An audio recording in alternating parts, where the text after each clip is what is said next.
Di era teknologi yang semakin canggih, anak-anak Indonesia menjadi korban. Apa maksudnya? Saksikan obrolan saya bersama Dr. Lineo spesialis anak hanya di Shalom Dok.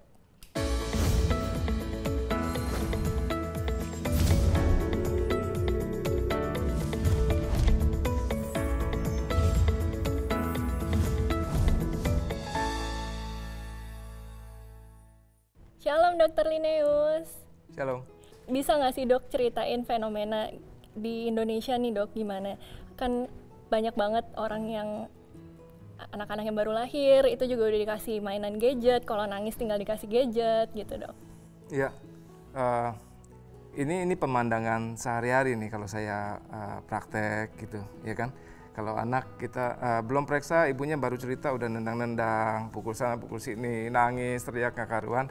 Ibunya bilang, dok maaf sebentar ya dok, saya mau keluarin senjata saya nih, eng ting gitu ya, dimainin YouTube gitu, magic. Dia lihat, dia berhenti marah-marah gitu ya.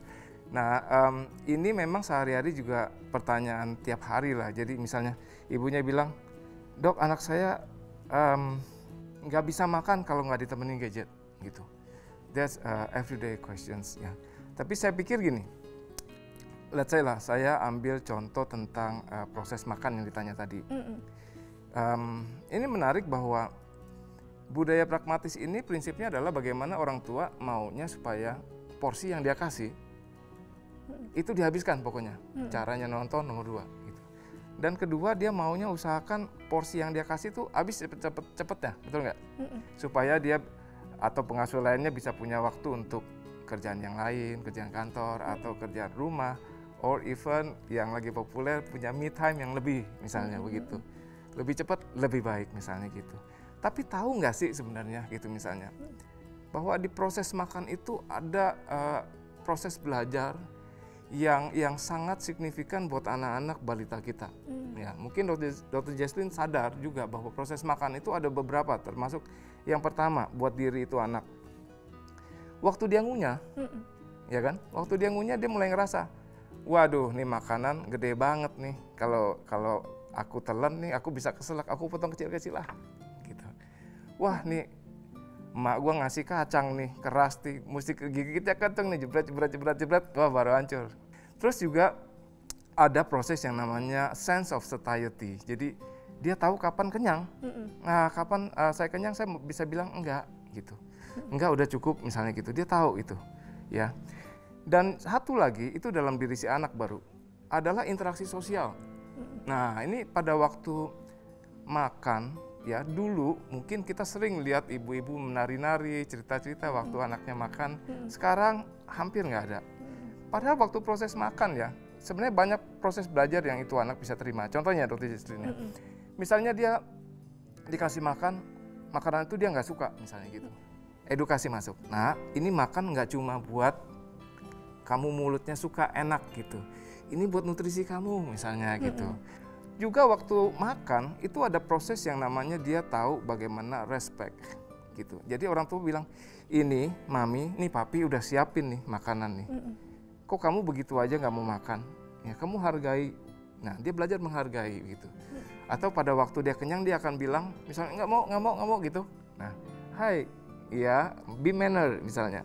Wah, kalau kenyang bilang, aku sudah kenyang. Nggak usah ngamuk-ngamuk. Jadi sebenarnya nggak heran, sebenarnya kita bisa lihat juga anak-anak yang misalnya yang selalu makan dengan gadget, ya, dia nggak tahu kapan kenyang, dia makan aja. Pencernaannya juga jadi nggak bagus, dia telan, ya. Dan sebagian anak lihat nggak kalau misalnya anak-anak yang interaksi sosialnya nggak bagus, begitu dia nggak suka dia tendang, dia buang gitu, nggak ada manners itu, nggak ada namanya proses belajar interaksi, respect sama orang yang memberikan gitu, respect dengan orang yang mengasuh seperti itu. Jadi sekali lagi yang kita khawatirkan hal-hal kecil kelihatannya nggak apa-apa gitu. Kalau proses belajar makan ini dia lewat begitu saja, yang kita khawatir itu dia gede, bisa sampai dia obes. Kenapa? Ya makan aja, semakin nonton kan seru, makan aja. Sering nggak nonton lihat film itu anak-anak makan aja matanya goyang-goyang liatin gadget, makan lagi. Kita takut dia juga nanti dia besar interaksi sosial hilang. Makan aja dia nonton itu.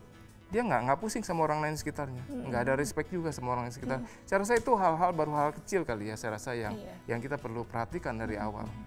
Berarti kalau misalnya dengan kita memberikan gadget pada saat anak makan, proses belajar yang harusnya dialami anak itu jadi tidak dialami ya Dok? Ya, itu basic dan penting ya. Sebenarnya Dok, ada nggak sih Dok rekomendasi khusus nih Dok dari Perkumpulan Dokter Anak, Ikatan Dokter Anak, baik yang di Indonesia ataupun yang di luar negeri mengenai gadget ini nih Dok? Apakah boleh atau ada batasannya, itu bagaimana Dok? Iya, sekali lagi kita di bagian anak seringkali mengacu kepada rekomendasi dari American Academy of Pediatry. Ya, jadi Ikatan Dokter Anak Indonesia juga sama. Jadi kalau ditanya misalnya apa sih rekomendasinya? Ya, istilahnya mereka adalah screen time, waktu dengan screen, dengan gadget, dengan layar gitu. Maka menurut rekomendasi AAP yang terakhir adalah dikatakan bahwa anak kurang dari 2 tahun itu tidak direkomendasikan untuk menonton gitu. Mereka hanya diizinkan untuk menatap layar pada waktu video chatting gitu. Misalnya kakeknya tinggal di luar pulau, di luar negeri, ya dia bisa chat sama anggota keluarganya. Terus anak 2 sampai 5 tahun dikatakan mereka boleh punya screen time maksimum 1 jam. Tapi nonton tontonan yang berkualitas dan ditemani orang tuanya untuk menceritakan yang ada positif value-nya buat dia gitu, atau ada proses belajarnya, shape apa bentuk warna yang sama atau apa yang sama gitu.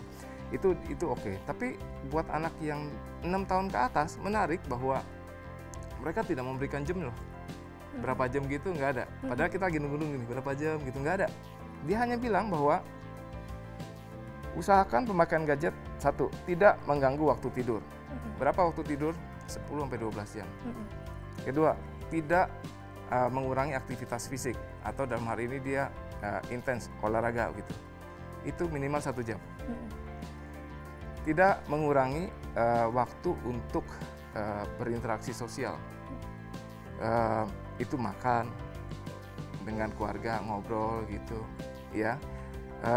Dan satu lagi tidak mengurangi waktu untuk yang sifatnya esensial buat kehidupan, ya kan?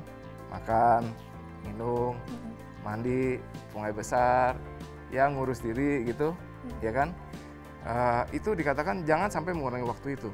Jadi dia hanya memberikan rekomendasi secara umum kurang lebih seperti itu.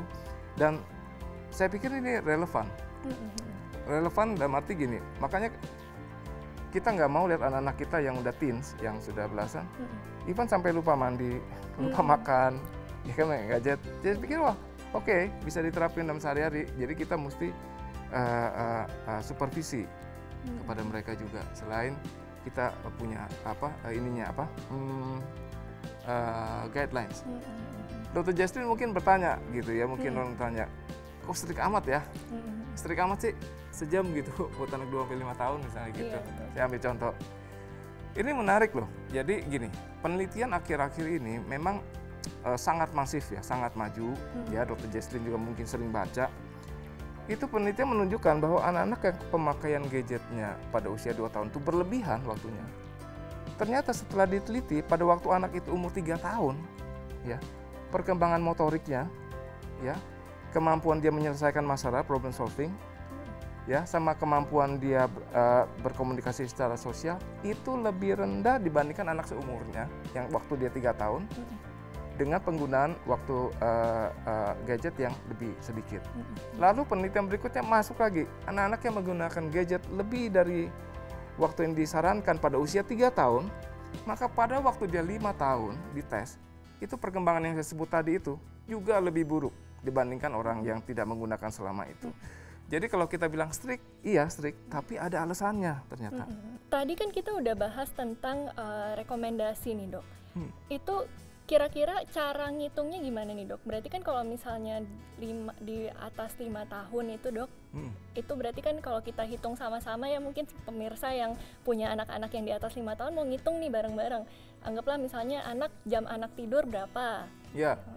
Misalnya jam anak tidur 10 jam, misalnya gitu. Terus dia harus olahraga aktivitasnya 1 jam. Udah 11. Udah 11, ya. Dia untuk makan pagi, makan siang, makan malam, dia harus ngobrol selama makan, beraktivitas, masing-masing sejam let's say.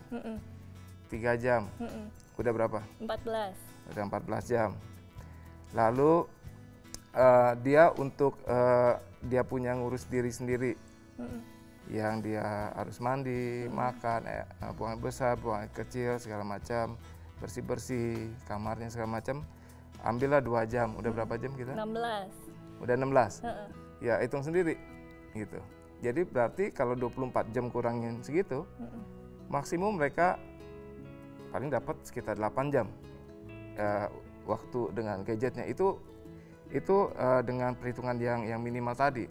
Belum kalau kita berharap dia ada interaksi sama temannya segala macam. Sekolah gitu ya. Dan akan tambah kompleks kalau kita udah ngomongin sekolah online. Nah, itu lain cerita lagi. Ya. Berarti sebenarnya kalau misalnya kita anggaplah dulu offline gitu ya, sekolahnya 8 jam kepake, sebenarnya udah nggak ada waktu untuk gadget ya dok ya? Ada, tapi ya mungkin dipepet-pepetin. Lebih terbatas banget lebih ya, terbatas karena kita harus bikin komitmen kalau kita makan kita nggak pegang gadget, makan gitu, ya kan? Kalau kita lagi ngobrol sama orang tua, ya kita harusnya ngobrol, ini ditaruh gitu. Gini, ini bisa melihat dengan cara yang berbeda saya pikir. Pertama saya mau bilang bahwa pandemi ini bisa jadi blessing in disguise buat anak-anak.